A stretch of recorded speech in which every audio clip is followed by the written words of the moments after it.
Talks to end the war in Ukraine may have gained momentum, but that does not mean that the fighting on the battlefield has slowed down. Far from it, actually.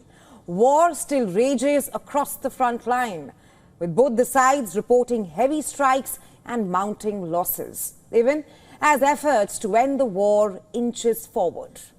Russia is said to have attacked multiple Ukrainian targets, and Ukraine has claimed that it destroyed 2 Russian ammunition depots. On both the sides of the front line, the fighting continues unabated. According to a statement released by the Russian Ministry of Defense, its air defense systems intercepted 3 aerial bombs and 1 American HIMARS missile. Russia says it shot down 117 drones in a single day. The Russian military says that they have employed high-precision weapons as well as drones to strike oil refineries supplying fuel to Ukrainian forces, ammunition depots and assembly workshops for long-range drones. The Ukrainian Air Force, air defense missile units and electronic warfare troops claimed to have shot down 230 drones of various types, as well as several Iskander-M ballistic missiles and Kh-101 cruise missiles.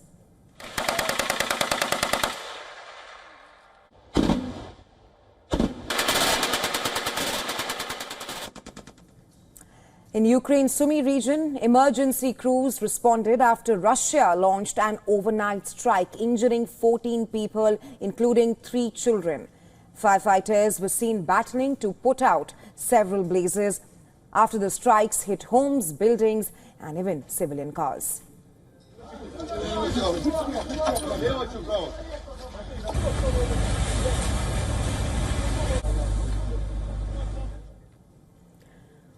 Well, that's what's happening on the battlefield right now. But as far as peace talks go, the White House said on Tuesday that the U.S. can assist, can help in the coordination as far as security guarantees for Ukraine are concerned.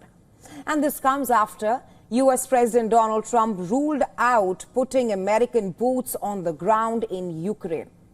He has given no specifics about the security guarantees that he has promised Ukraine. But the White House did say that providing air support to Ukraine is an option that is being looked at. Can you confirm that Putin suggested Moscow as a venue for the bilateral talks? And if so, doesn't that indicate that Putin is perhaps not serious about this, that he's suggesting a venue that there's no way that Zelensky is going to go to? Look, I'm not going to litigate the private conversations between the president and President Putin, aside from what the president himself has already spoken on. But I can tell you there are many options that are being discussed by our national security team right now with both parties.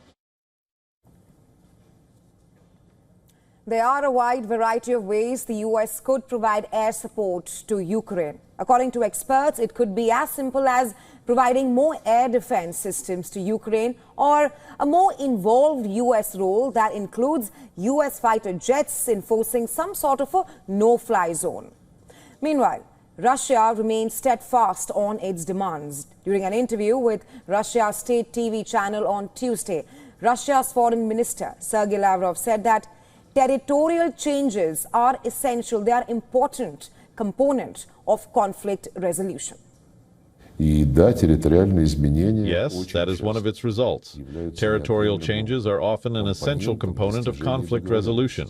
There are many such examples. I would like to emphasize once again that we have never talked about the need to seize any territories. Neither Crimea, nor Donbass, nor Novorossiya as territories have ever been our goal. Our goal was to protect Russian people who lived on these lands for centuries, discovered these lands and shed blood for them. They founded cities in Crimea and in Donbass, such as Odessa, Nikolaev, many others, ports, factories, plants.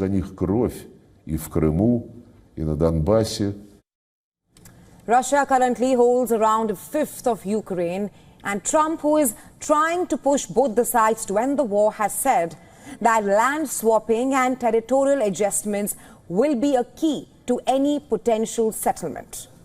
So in a flurry of diplomacy aimed at ending the war, Trump invited Ukrainian President Volodymyr Zelensky and European leaders to the White House on Monday.